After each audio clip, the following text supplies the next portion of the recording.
El llamado Maestro Moria ha sido un instructor mío desde hace muchos años, en especial desde que nació la geocromoterapia. Hoy quiero presentar un escrito suyo, uno de sus mensajes que me ha parecido muy útil e interesante para estos momentos, sobre el contagio energético y su higiene.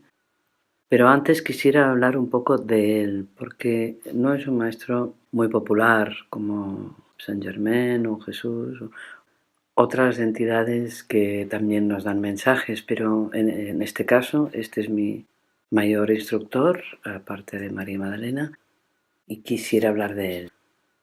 Voy a narrar un texto escrito por mí misma hace muchísimos años, en la introducción de un libro, que apenas se conoce, y servirá de presentación, y luego seguiré con sus palabras sobre el contagio. El espíritu de Moria, después de muchas reencarnaciones, realizó su última existencia encarnada en la Tierra con una fecha de nacimiento bastante incierta según los historiadores occidentales. El maestro apareció a mediados del siglo XIX como el Moria Khan, tal vez el más famoso Mahatma tibetano que hubo en aquella época. Tan solo sabemos que nació en Rajput, en India, siendo ya príncipe desde su nacimiento, en una India cuyos guerreros y gobernantes eran valorados de forma especial por su coraje y su honor. El Moria Khan fue el jefe del Consejo de Darjeeling, donde se dice que aún hoy tiene su retiro espiritual, un lugar etérico desde donde desarrolla su responsabilidad de proteger el gran continente asiático y también el trabajo de supervisión de todos los gobiernos del mundo. A finales del siglo XIX se lo conocía como el maestro que traía la voluntad de Dios a la tierra, el que poseía el poder divino y la fuerza de la fe. Se le consideraba el maestro de sabiduría que representa el rayo azul o la primera esfera de conciencia. El Moria Khan, en su misión espiritual, buscaba y enseñaba las antiguas verdades espirituales de Occidente para unirlas e integrarlas a las tradiciones y la sabiduría de Oriente.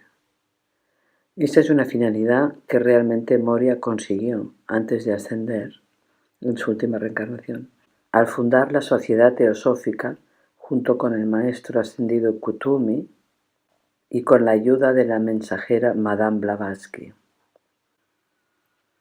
Sus instrucciones están hoy conservadas, en parte, en el British Museum de Londres, en forma de cartas personales dirigidas a estudiantes teosóficos, discípulos del Mahatma de Ahmedabad. Según sus discípulos, en el año 1898, el Moria Khan desencarnó y ascendió definitivamente hasta el corazón de Dios. Vamos a uno de sus mensajes sobre la higiene y el contagio energético. Es un texto del año 2007. Dice así: en todo el proceso de aprendizaje y perfeccionamiento, el ser humano tiene unos mecanismos de toxicidad y contagio energético, pero a la vez posee también los medios naturales de purificación o prevención. Cuando una persona entra en contacto con otras energías, incluso si son tóxicas, sus campos se acoplan y el individuo reacciona a ellas de distintas maneras, empleando básicamente sus 4 elementos físicos y psíquicos para reencontrar su equilibrio. El sistema de equilibrio anímico que posee el ser humano va mucho más allá del sistema inmunológico conocido. El ser posee 4 elementos básicos que continuamente emplea tanto para su aprendizaje como para su ajuste y reequilibrio. Son los 4 elementos que conocemos en el mundo de la materia. Es decir, somos fuego, porque poseemos mecanismos que nos mantienen a 36 grados durante toda la existencia. Somos un 70% de agua, como sabemos. Somos la tierra y los minerales que sostienen el esqueleto y alimentan la sangre. Y también somos aire y oxígeno, que mantiene pura toda la mecánica vital.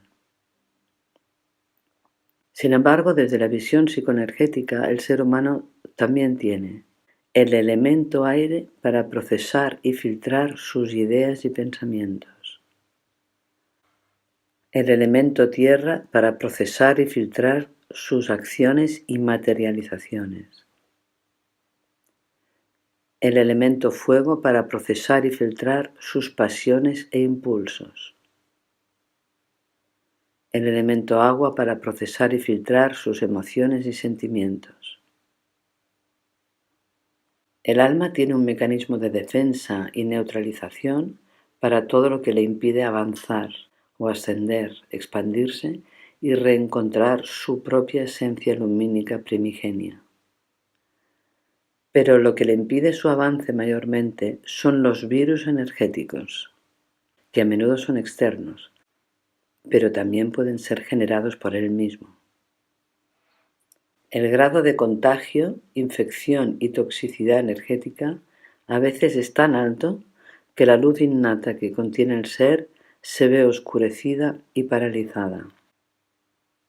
Expliquemos estos mecanismos de contagio y toxicidad, recordando una vez más la ley universal de correspondencia, como es arriba es abajo, decía Hermes. También existe una similitud o correspondencia entre lo que ocurre en un plano existencial y en otro.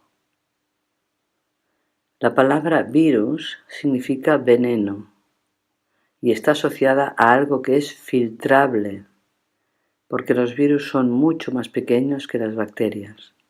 Por tanto, un virus fácilmente atraviesa cualquier filtro o impedimento y aparentemente no hay nada que lo detenga. En el plano energético y psíquico es idénticamente igual que en el plano material. Los virus están en la frontera de la vida. Son parásitos celulares pues no tienen capacidad de vida autónoma. No tienen una estructura celular. Están formados solamente por un ácido y una cobertura proteica. Y no tienen capacidad de replicarse. Solamente pueden hacerlo usando la maquinaria de la célula huésped a la que se han infiltrado o a la que han infectado. Muchos virus tienen la capacidad además de burlar los sistemas de defensa del cuerpo. Inyectan su ácido nucleico en el interior de la célula y éste se integra en el ADN del huésped, o sea, de nosotros. De esta forma, el programa genético viral, que es ajeno a nosotros, se mezcla con el programa genético de la célula infectada, nuestra propia célula, y queda en estado latente allí, esperando el momento oportuno para poder replicarse. Espera una bajada de defensas, cansancio, mala alimentación, estrés, falta de higiene, etc. En ocasiones el virus se inserta dentro de un gen vital para la célula, rompiendo o transformando su información original. La pérdida de la información del gen puede causar alteraciones celulares importantes, entre ellas el cáncer. El virus tiene una peculiar propiedad de disfrazarse dentro de la célula infectada, de filtrarse y acoplarse al código del huésped, para beneficiarse de él, claro. Por eso resulta tan difícil de combatir un virus, tanto por el sistema natural de defensas como mediante medicamentos antivirales.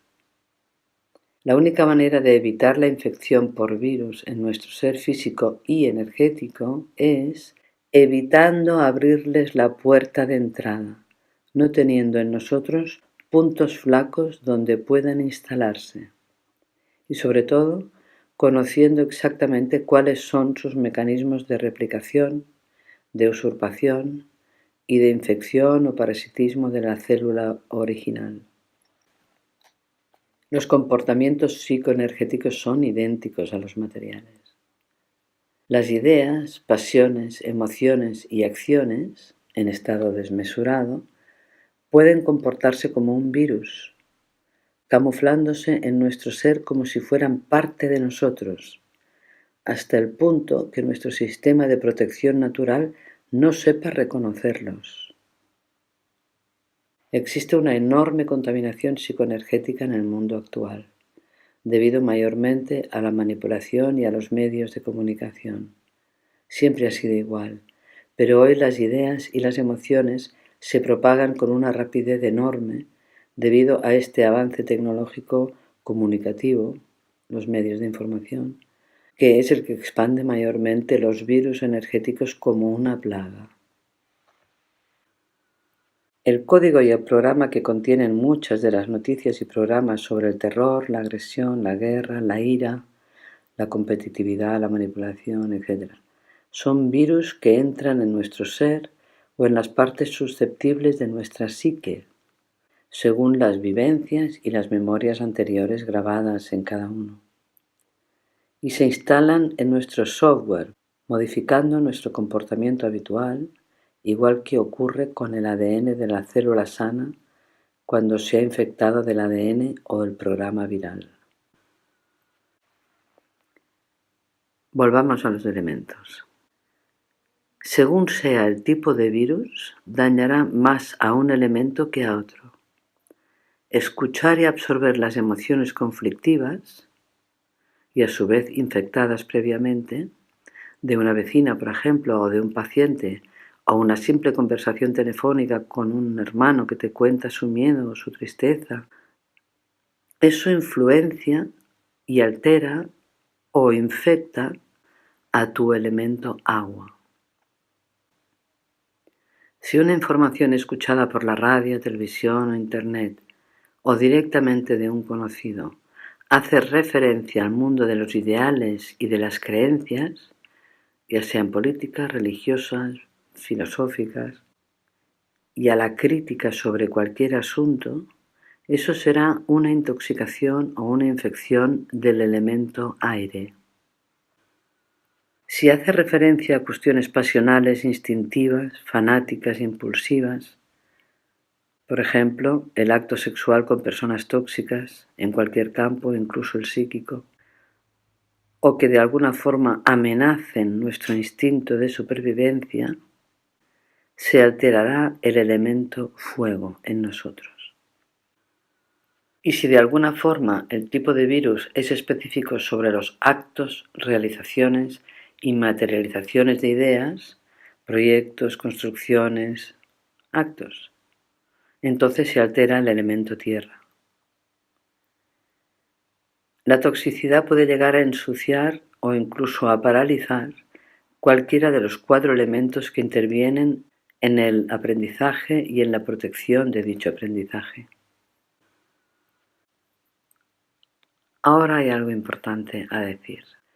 ¿Qué es lo que atrae un virus? En términos generales, puede decirse que lo que atrae un virus a nuestro campo de energía es otra energía de igual calidad o similar. En general, la energía tóxica que más atrae a los virus psicoenergéticos, por un lado, es el miedo y la desconfianza, y por otro lado, la idea de error y culpabilidad.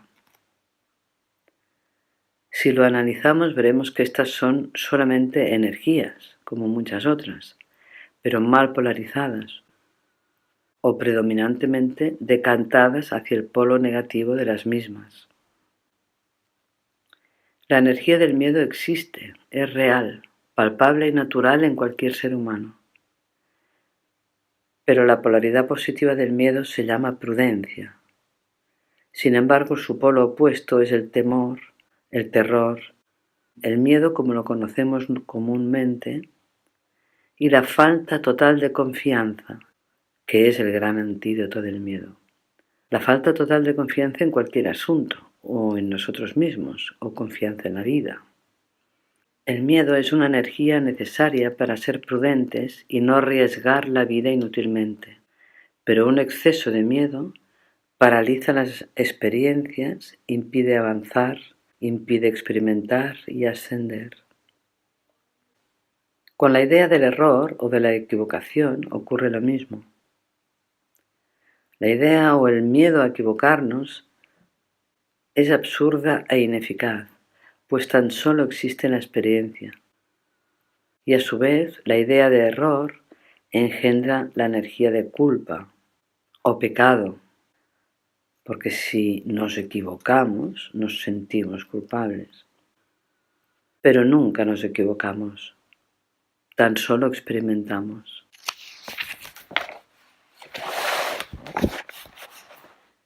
No existe el error en el aprendizaje. Eso es una gran manipulación antiquísima, asociada a la culpa, e enquistada en vuestra memoria celular, pues tan solo existe la experimentación, la vivencia, la exploración y el aprendizaje sobre cualquier tema. ¿Los niños se equivocan cuando tocan una estufa caliente o se queman? No, no se equivocan. Aprenden, experimentan, codifican lo que ocurre y se inmunizan para el futuro. Entonces, si no existe el error, no existe la culpa. Eso es un gran concepto clave. La culpabilidad es uno de los mayores virus que a lo largo de la historia de la humanidad ha actuado y se ha transmitido como una epidemia. Además, ha sido utilizado de forma maquiavélica para obtener poder y dominio. Como el miedo y la culpa, existen también muchos otros virus psicoenergéticos actuando alrededor nuestro y en nuestro interior. Igual que existe un programa genético, un ADN celular o almacenamiento de datos en nuestras células físicas, también existe un ADN etérico o energético que almacena comportamientos emocionales, mentales e instintivos. No obstante, igual que existe un sistema inmunológico físico, también existe un complejo sistema inmune psicoenergético, que tiene la propiedad de evitar y de transformar las infecciones de energía de tipo mental, emocional y etérica. Si no fuera así, la raza humana ya no existiría.